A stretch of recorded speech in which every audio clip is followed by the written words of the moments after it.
Doctor Mohammad ইউনূসকে অভিনন্দন জানিয়েছেন তুরস্কের president Recep Tayyip Erdogan.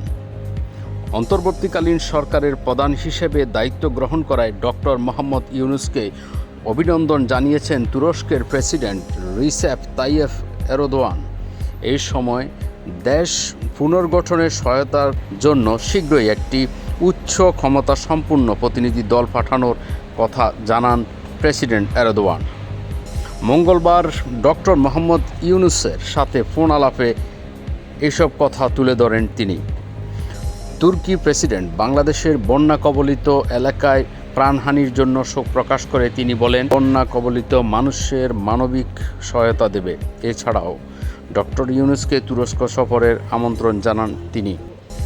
Doctor Yunus সুবিধাজনক সময়ে দেশটিতে যাওয়ার কথাও জানান।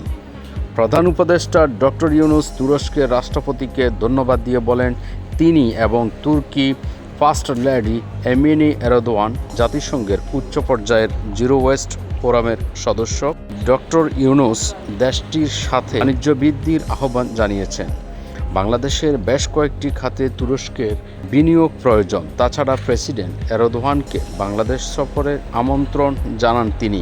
এ সময় এরদোয়ান প্রস্তাবটি গ্রহণ করেন।